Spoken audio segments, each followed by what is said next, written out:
It was Emily's first day at university. The sun was shining. Birds were flying. Her heart was full of dreams. She wore a simple blue dress and carried a heavy backpack. Her eyes were full of hope. She had worked hard to get here.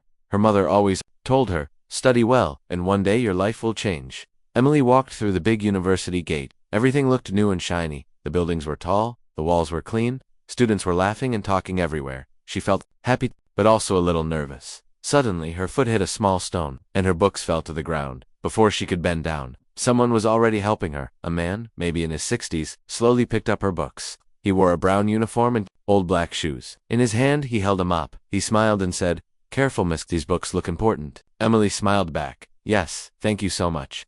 He nodded. "No problem. My name is John. I work here." She looked at him. He had kind eyes and a soft voice. His hands were rough, but gentle. "Thank you, Mr. John," she said. He looked at her for a moment. Then, very softly, he said, "You look just like someone I knew." Emily raised an eyebrow, but he only smiled again and walked away, pushing his mop bucket. She stood there for a moment, confused. Just a janitor. She told herself nothing special. She walked to her hostile building, where her roommate Anna was waiting. "Hey, what took you so long?" Anna asked. Emily told her about the man with the mop. Anna laughed. "You talked to the janitor. That old man? He's always around. Just cleans floors and disappears." Emily shrugged. "He was kind." Anna rolled her eyes. "Kind or creepy, I don't know. Don't waste your time. Let's go. We have orientation." Later that day, Emily walked into the lecture hall. There were many students, and some professors were speaking on stage. She was too distracted to listen. Her eyes moved around the hall, and then, she saw him again. Mr. John was standing at the back, near the wall, mop in hand. He was not cleaning. He was just looking at the students, especially her. Emily felt a strange chill. Why was he watching her? Was he just being friendly? Or was there something more? Days passed. Emily saw Mr. John almost every day. He was always around in the cafeteria, near the library, outside her building, sometimes sweeping, sometimes mopping, sometimes just standing. She noticed something strange. He was always near her. One night she stayed late in the library. It was almost empty. She walked out with a book in her hand. The hallway was dark, and then she heard footsteps behind her. She turned quickly. No one was there. Her heart beat faster. She took a deep breath and started walking again. Then from the corner of her eye, she saw him. Mr. John standing at the end of the hall, near a mop and bucket. He didn't speak. He didn't smile this time. He just looked at her. Emily quickly walked away. That night, she couldn't sleep. Next morning, she decided to ask someone about him. She went to the admin office. "Excuse me," she said. "Can I ask about the janitor, Mr. John?" The lady at the desk looked confused. "Mr. John?" "Yes, the older man. He cleans the halls." The woman frowned. "We have many janitors, dear. What does he look like?" Emily described him in detail. The woman shook her head. "I've worked here 10 years. I don't know any janitor like that." Emily felt cold inside. "But I see him every day." The woman looked worried. "Are you sure? Maybe he's new." Emily left the office feeling strange. Was she imagining things? Was he really a janitor? That evening, as she left her class, it started to rain. She forgot her umbrella. She ran toward the hostel. Her clothes were wet, her hair stuck to her face. Then, from under the roof of the building, someone held out an umbrella. It was Mr. John. He stood silently, the umbrella in his hand. She hesitated. Then, slowly, she stepped under it. "Thank you," she whispered. They walked in silence for a few seconds. Then he spoke, very softly. "You must be careful." She looked up at him. "Why?" "You don't know who's watching," he said. Emily stopped. "What do you mean?" Mr. John looked at her. His face was calm, but his eyes were serious. "There are things about your past. Things you don't know yet." Emily's heart raced. "You know about me?" He nodded. "I knew your mother." Her eyes widened. "What? How?" He didn't answer. Instead, he handed her a small paper. "Come to the old storage room tomorrow. After class, alone." Before she could ask anything more, he walked away into the rain. Emily stood there, holding the paper, confused and afraid. What did he mean? How did he know her mother? Was he dangerous? Or was he trying to help? That night, she opened her old photo album. There was a picture of her mother, smiling. Suddenly she noticed something. In the background of the photo, a man wearing a brown uniform holding a mop. Her eyes widened. It was him. It was Mr. John. She didn't sleep at all that night. The next day, after class, she walked slowly to the storage room. The building was quiet. Her hands were shaking. She opened the door, and there he was, standing, near an old desk. Mr. John looked at her. He spoke in a low voice. "It's time you knew the truth." Emily stepped back. "What truth?" He took a deep breath. "Your mother wasn't who she said she was, and neither am I." Emily stood at the door of the dark storage room. It was quiet. Too quiet. Old chairs, broken fans, dusty shelves. The room looked forgotten, but Mr. John was standing there like he had been waiting for years. She took a deep breath and stepped inside. Close the door, he said softly. Emily closed it slowly. Her hands were shaking. Mr. John pointed to a small, wooden chair. Sit down. She sat. Her eyes were fixed on him. He walked to an old metal cabinet. It had 2 locks. He took a key from his pocket and opened it. Inside were files, photos, letters, and a small box. He took out a photo and gave it to Emily. She looked at it and froze. It was her mother, but not in the way Emily remembered. In this photo, her mother looked young, serious, and strong. She wore dark clothes. There was a badge on her jacket. What is this? Emily asked. She was not just a mother, Mr. John said. She worked for something secret, something dangerous. Emily's hands were cold. Secret like what? She worked for an agency, he said. She was trying to stop something bad, and I was her partner. Partner? Emily whispered. You mean, you weren't just a janitor? Mr. John smiled sadly. No, that's just my cover. I've been watching over you, just like I promised her. Emily's heart was pounding. You knew her, he nodded. Very well. We worked together for 5 years. She was the bravest person I ever met. Emily looked down. She died in a car accident. Mr. John shook his head. No, that's what they told you, but it was not an accident. Emily's eyes widened. What? She was killed, he said, his voice low, because she found something powerful people wanted to hide. Emily stood up. Why are you telling me all this now? Because, he said, walking toward the box in the cabinet, they know you're here, and they're watching you now. He opened the box. Inside were letters. Old, yellow, and folded. She wrote these before she died, Mr. John said. She wanted you to have them when the time was right. Emily took one with shaking hands. The first line made her heart stop. My dear Emily, if you're reading this, then I'm already gone. She couldn't hold back the tears. The letter talked about fear, danger, and a mission. Her mother had found something illegal. Someone was using the agency for evil. She didn't know who she could trust, so she ran. With baby Emily in her arms. She disappeared, changed her name, started a quiet life. She told me, Mr. John said, that if anything happened to her, I must protect you, keep you away from danger. Emily looked at him. Then why let me come here? Because they found you anyway, he said. Someone has been asking questions about you. Someone dangerous. Emily felt dizzy. All this time she thought she was normal. Just a girl with a sad past. But now, everything had changed. Suddenly, there was a knock at the door. Both of them froze. Mr. John quickly took the letters, placed them back in the box, and pushed it under the desk. Don't speak, he whispered. The knock came again. Louder. Mr. John opened the door a little. A security guard was outside. Sir, what are you doing here? The guard asked. Just cleaning up, Mr. John replied calmly. The guard looked inside. His eyes stopped at Emily. She's a student. Why is she here? She dropped something. I was helping her find it. The guard narrowed his eyes. Then, he shrugged. All right, be quick. He walked away. Mr. John closed the door and locked it. We don't have much time, he said. You must be careful. Don't tell anyone about this, not your friends, not your teachers, not even your roommate. But why me? Emily asked. Why are they after me?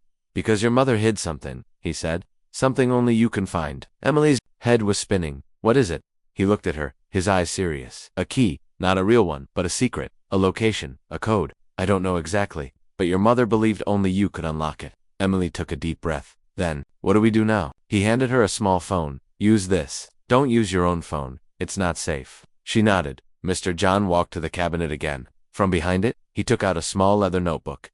This belonged to your mother, he said. She wrote things in codes, places, dates, names. Maybe you'll understand something I couldn't. Emily took the notebook. It smelled like dust and old memories. As she walked back to her hostel that night, she felt like a different person. The world around her looked the same, but inside, everything had changed. She wasn't just a girl anymore. She was a daughter of a secret past, a target, and maybe a key to something dangerous. That night, Emily couldn't sleep. She kept looking at the small notebook Mr. John had given her. It was brown, old, and soft at the edges. Her mother's handwriting was inside clean, small, and careful. Some pages were full of words. Others had only symbols. Some parts were written in code, dates, names, places. She didn't understand it yet, but she knew it meant something. She turned to the last page. It had a line written in red ink. If they find her, it all ends. Emily's heart skipped a beat. Was that about her? Who were they? What was going to end? The next morning, Emily waited near the same storage room. Mr. John opened the door quietly and let her in. Did you read the notebook? He asked. Yes, she said. Some of it, but I don't understand most of it. He nodded. It wasn't meant to be easy. Your mother was smart. She knew someone might find it. That's why she used codes. He opened the box again and gave her another letter. Emily opened it carefully. Emily, if you ever read this, then you are stronger than I thought. Tears filled her eyes as she read more. The letter spoke of a man someone her mother didn't trust. He had power. He worked inside the agency but was doing illegal things. He was dangerous. Her mother tried to report him, but no one believed her, so she ran. She hid everything she had found. The photos, the proof, the files. She wrote, "One day, he will look for you. He will want what I took. Don't give it to him. Never trust anyone, even those who smile at you." Emily looked up. "Who is this man?" she asked. Mr. John sighed. "His name is not in the letters. But I remember, his name was William Cross. Is he still alive?" she asked. Mr. John looked at her seriously. "Not only is he alive, he is more powerful than ever." Emily's hands were shaking. "And now," Mr. John said, "he might know you're here." Later that day, Emily went to the library. She needed a break, a normal moment. She found a quiet corner and opened her laptop. She searched William Cross. There were no personal photos, no clear results. But one name kept coming up. The Cross Foundation. A big charity group. Helping children, giving scholarships. They even supported her university. Emily leaned back. Was this just a coincidence? Suddenly, her phone buzzed. A message from Mr. John's secret phone. "Leave the library now." Emily jumped up and walked out fast. Outside, a black car was parked near the gate. The windows were dark. As she walked past, the window rolled down slowly. A man inside stared at her. He was wearing black glasses. He didn't smile. She walked faster. That night, Emily met Mr. John again in the basement. "They were there," she whispered. "Watching me." "I know," he said. "They're getting close." "What do they want?" she asked. He looked at her with sad eyes. "They want what your mother found. They think you have it." Emily looked down. "But I don't even know what it is." Mr. Jung took a deep breath. "Your mother told me something before she died. She said she hid everything inside something normal." "What do you mean?" "Something simple," he said. "Something no one would check." "A book? A toy?" Emily asked. "I don't know," he said. "But she left you a clue." Emily opened the notebook again. One word was written 4 times in different pages. "Home." Mr. John nodded. "Maybe it's where you lived before." Emily thought hard. She had only a few memories of her childhood. A small town, a yellow house, a big tree outside. She whispered, "It was in Hill." Mr. John looked serious. "Then that's where we must go." But Emily was afraid. "If they know I'm here, what if they follow us?" Mr. John opened a drawer and took out a small bag. Inside were fake IDs, a map, and cash. "We'll leave tonight," he said, quietly. Emily looked at him, unsure. "Do you trust me?" he asked. She looked into his eyes. They were tired, but kind. Slowly, she nodded. That night, Emily left the university. No one knew, not even Anna. Mr. John was waiting near a quiet road in a small old car. They drove through empty streets, then onto the highway. Emily looked out the window. The city lights faded behind them. She didn't know what waited ahead. She didn't know if they were safe, but she knew this. She had to know the truth. About her mother, about herself, about the secret that others would kill for. As they drove into the darkness, Mr. John said softly, "Emily, I know this is hard, but your mother loved you. She gave everything to protect you." Emily nodded, tears in her eyes. "I just want to finish what she started," she whispered. And far behind them, a black car drove quietly through the night, following the same road. No headlights. They weren't alone. The road to Hilford was long and quiet. Emily sat in the back seat of Mr. John's old car, watching trees and empty fields pass by. The stars above were bright, but her mind was heavy with questions. She kept thinking about her mother, about the letters, about William Cross, and about the secret that could cost her life. Mr. John spoke softly as he drove. "Do you remember anything about the house?" "Just pieces," Emily replied.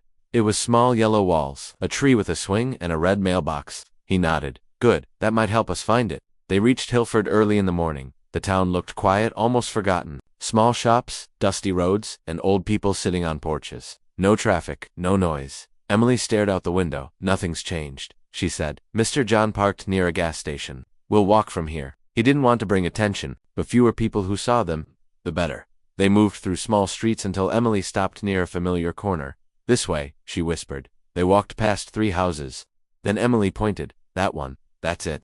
It was an old house now. The yellow paint was peeling. The garden was dry, but the red mailbox was still there. And so was the tree with no swing. Mr. John looked around carefully. "Let's go inside." Emily tried the door. It was locked. But Mr. John took out a tool from his pocket and opened it quietly. The house smelled of dust and old wood. Inside, everything was covered in white cloths. The furniture was still there, old, silent, untouched for years. Emily walked slowly, her fingers brushing the walls. "I lived here," she said softly. "I was happy. For a short time." They searched the rooms, drawers, shelves, boxers. Nothing. Emily walked into a small room. It must have been her bedroom. There was a small bed and a dusty mirror on the wall. She opened the closet. Inside was a box, small, wooden, locked. Her heart beat faster. "Mr. John?" He came quickly. She handed him the box. "This might be it." He looked at it carefully. There were strange carvings on the sides. No keyhole, he said. But maybe. He turned it upside down and pressed on the bottom. Click, the box opened. Inside were 3 things. A small USB drive, a photo of her mother holding baby Emily, a folded note. Molly opened the note. It said, "The truth is inside the file, but once you open it, they will come." Her hands were shaking. "What's on the drive?" she asked. Mr. John looked serious. "We can't check it here. We need a safe place."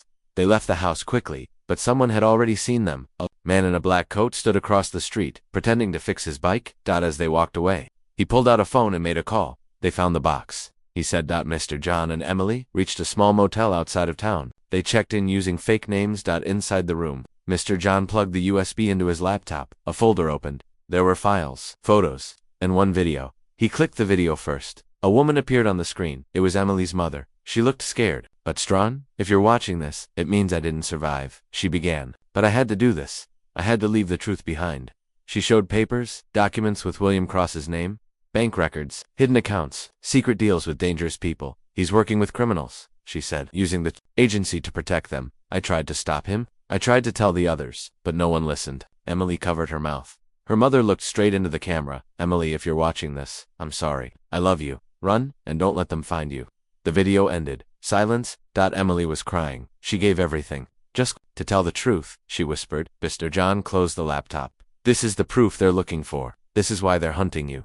Suddenly, the window shattered. Someone shot through the glass. Mr. John pulled Emily down to the floor. More shots came. One hit the lamp. Another, the wall. "They found us," he yelled. He grabbed the USB, stuffed it in his pocket, and helped Emily out. The back door. They ran across the road. Through the trees. Behind them, 2 men chased in black coats. "Don't stop," Mr. John shouted. They reached a dark field. There was a small shed at the end. They ran inside and locked the door.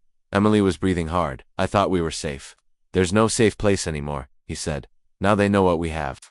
Emily held the photo of her mother close. "What do we do?" Mr. John looked her in the eyes. "We finish this. We show the world the truth." Outside, the men searched the field. One of them stopped and looked at the shed. He pointed. They began walking toward it slowly. Inside, Mr. John opened a trapdoor under the floorboards. "Quick, underground." Now Emily climbed down first. Then him. They closed it quietly. A moment later, the door of the shed opened. Heavy boots stepped in, but the room looked empty. The men searched but found nothing. They left in the darkness below. Emily whispered, "They'll never stop, will they?" Mr. John shook his head. "No, not until the truth is shown to the world, or until we're gone." Emily held the photo tightly. Then she whispered, "Then let's make the truth louder than their lies."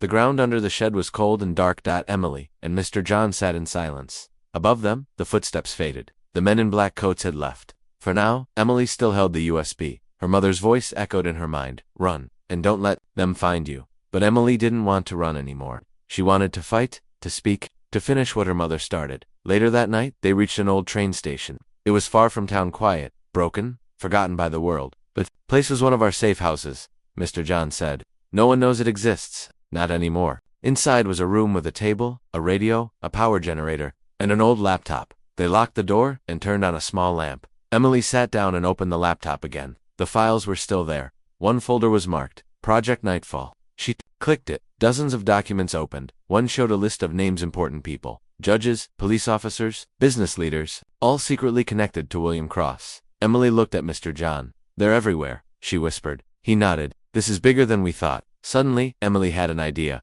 "What if we don't hide this?" she said. "What if we send it to everyone? Journalists, police, social media." Mr. John looked surprised. "It's risky," he said. "Once it's out, they'll come after us harder. They'll be desperate. But they can't silence everyone," she said. "If enough people see the truth, it won't matter what they do." Mr. Jung smiled a little. "You sound just like your mother." Emily connected the laptop to a satellite signal he had hidden years ago. Slowly, the files started uploading to a secure site. Just then, beep, an old emergency radio nearby started blinking. A voice came through, a soft woman's voice. "This is Hope Station. We received your file. Can you confirm your name?" Emily looked at Mr. John. He nodded. She took the radio. "My name is Emily. Emily Carter. My mother was Sarah Carter." There was silence. Then, the voice returned. "Emily, we've been waiting for this. We've been watching William Cross for years. You've just given us the proof we needed." Emily's eyes filled with tears. "You believe me?" "We do," the voice said. "But be careful. Cross has people everywhere. Even in our agency, you can't trust everyone." Emily looked down. Even now, danger was near. Suddenly, the sound of footsteps outside. Mr. John turned off the lamp. He pulled Emily back. Voices outside. Low, male, armed. They were surrounded again. Inside the train station, Emily's hands shook. The files were 75% uploaded. Just a little longer, she whispered, but time was running out. The door rattled. A voice yelled, "We know you're inside. Come out now." Mr. John took a deep breath. Then he handed Emily a small flash drive. "Copy the files. If they get me, you run." "Promise him and no," she whispered. "We stay together." But he was already moving. He walked to the door and opened it. Outside were 3 men in black coats. They pointed guns at him. He raised his hands. "I'm alone," he said. "I sent her away." The men rushed inside. Emily hid under the table, holding her breath. They grabbed Mr. John and searched the room. One man found the laptop. "It's uploading." He shouted, "Stop it." He pulled the cable. The screen turned. Black. Emily's heart dropped. 93%. So close. They started questioning Mr. John. "Where is the girl?" "She's gone." "Where?" "I don't know." A man hit him. "Tell us where she is." "I told you," he said, coughing. "You're too late. The truth is already out." While they argued, Emily slowly crawled to the back door. She held the flash drive tight. She pushed open the small wooden panel at the back and slipped out silently. Cold air hit her face. She ran through the field, past the train tracks. No lights, no sound, just her heartbeat.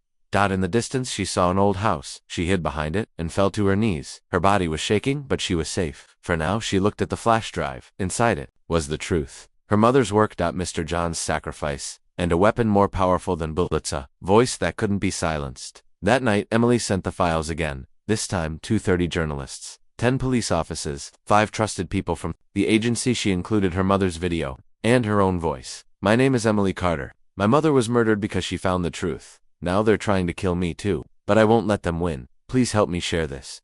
Let the world see what they tried to hide." The next morning, the news exploded. Government agency exposed. Secret deals, lies, and death. Young girl leaks massive scandal. The name William Cross was on every screen. Emily sat quietly in a train station, hiding in the crowd. People watched. Her mother's video on their phones. Some cried, some looked angry. All of them listened. She whispered to herself, "You were right, Mom. The truth. It always finds a way." But in a dark room far away, William Cross watched the same news. His eyes were cold. His phone rang. "She's still alive." A voice said. Cross replied slowly, "Then finish it. I don't care what it takes." The train station was full of noise. People walked in every direction, holding bags, buying tickets, calling loved ones. But Emily sat alone on a bench, hidden under a hoodie, tired, hungry, but alive. The flash drive was still in her pocket. The files had already gone out. The world had seen the truth, but William Cross was still free, and Mr. John was gone. Suddenly, her phone buzzed. It was a message. "Unknown number. We need to meet. Sawasendant, Blue River Caf. Come alone." Emily's heart skipped. Who was this? Another trap? Or help? She arrived at the cafe early. It was a quiet place near the edge of town. Only a few people were inside. She sat at a corner table, facing the door. At exactly 3 p.m. A woman walked in, black jacket, dark glasses, confident steps. She sat across from Emily. "I'm Agent Rosa," she said. "I work for the real agency, the part that's still clean." Emily stayed quiet. Rosa placed a badge on the table. "It looked real. I saw your video," Rosa said.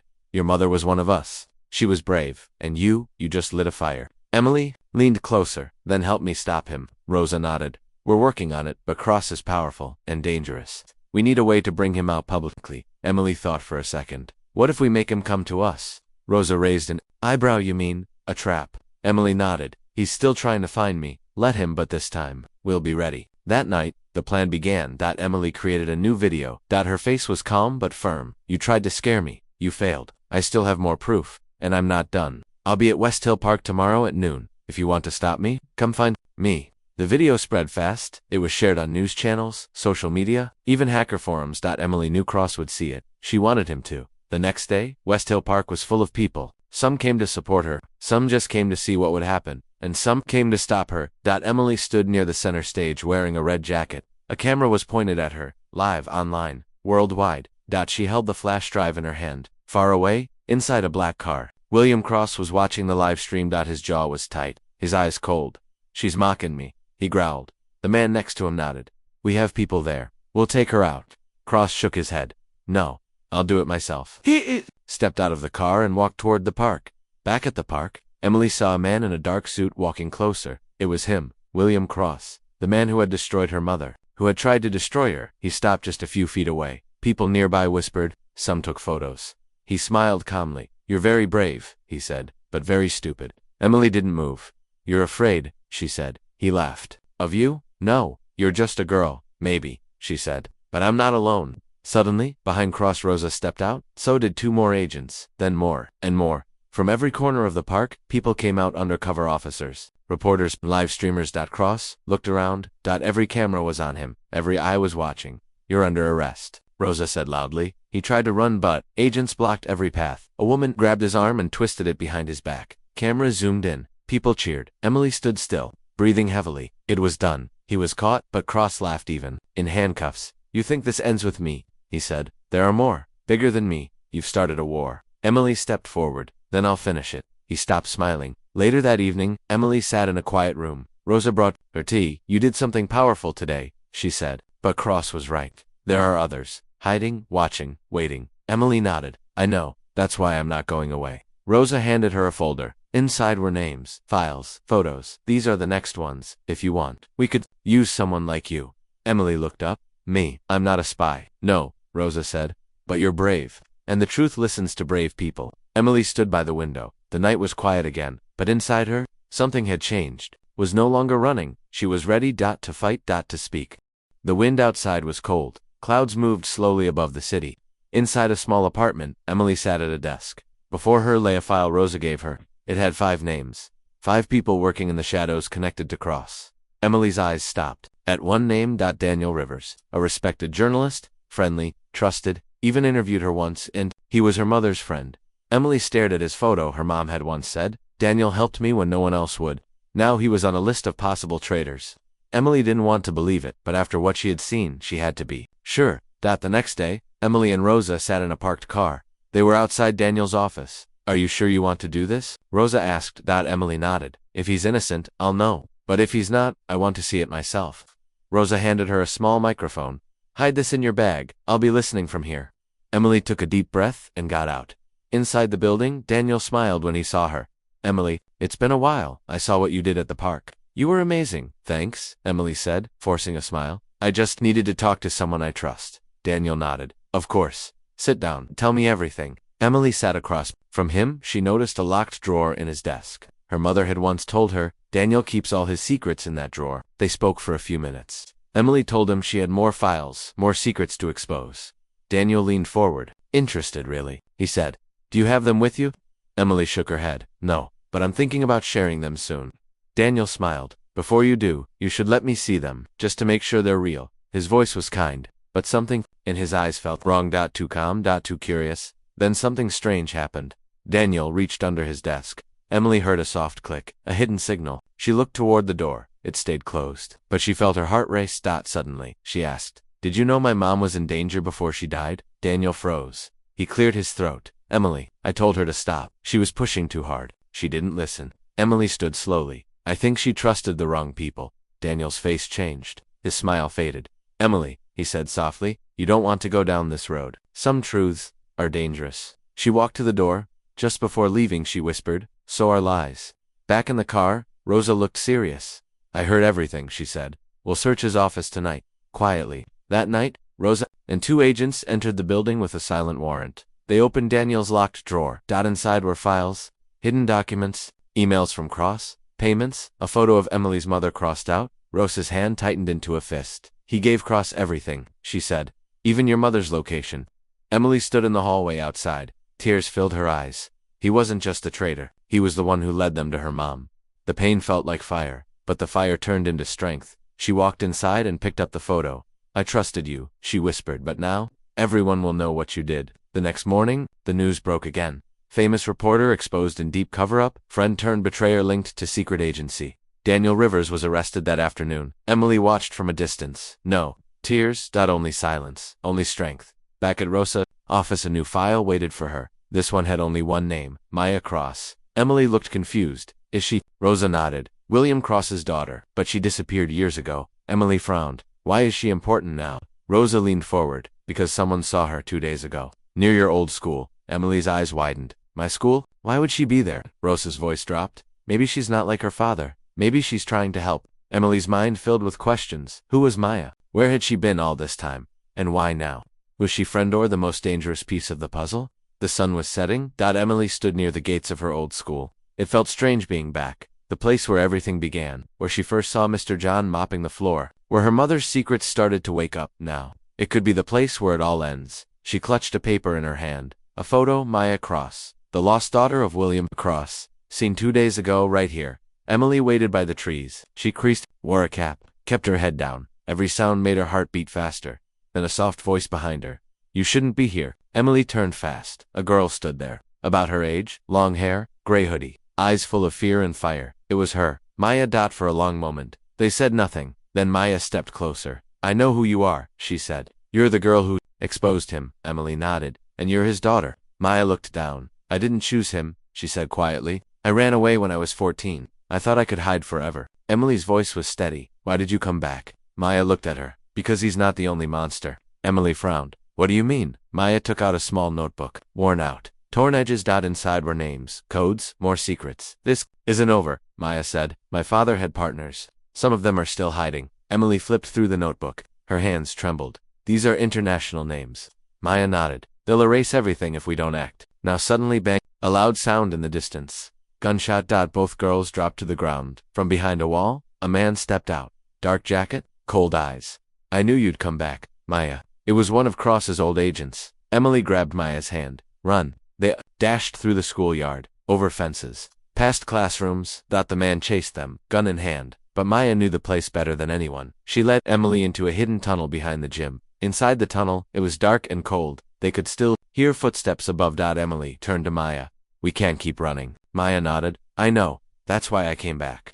She pulled out a phone. There's a server room under the school. My father used it to hide information. I'm going to upload everything. Emily looked shocked. Here? Yes, Maya said, and once it's out, there's no taking it back. They reached the server room. Dust covered everything, but the power still worked. Maya connected her phone. Emily watched the screen. Files began to upload. Files about political bribes, secret prisons, hidden experiments. It was more than Emily ever imagined, and now the world would know. But above them the agent was coming. They could hear his voice. Close. Emily handed Maya the USB. If anything happens to Mir, and finish this. But Maya shook her head. No, we finish it together. Suddenly, the door burst open. The man pointed his gun. Step away from the computer. Emily stood in front of it. Go ahead, she said, but it's too late. He stepped forward, then bang. The agent fell. Behind him stood Rosa, gun in hand. You girls all right? Emily nodded. The upload hit 100%. Hours later, the entire world saw the final files. The biggest corruption scandal in decades. Maya Cross's name appeared not as a villain, but as a brave whistleblower. William Cross's legacy destroyed his partners. Hunted. Emily stood outside the school as reporters gathered. Cameras flashed. Microphones reached out. But she looked at Maya. We don't need to speak, Emily said. The files speak for us. Maya smiled. You're right. It's time to disappear again. Rosa stepped up beside them. We can protect you, both of you. Emily looked at the sky. Her mother's voice echoed in her heart. Never stay silent when the truth is in your hands. Later, Emily opened her laptop. She started a new video, her final message to everyone who believed, to everyone who fought, and to those still afraid. The truth matters, and even in the darkest shadows, it finds its way to the light. Then, she closed the laptop. Turned to Maya. And smiled. The story was finished, but the mission had just begun.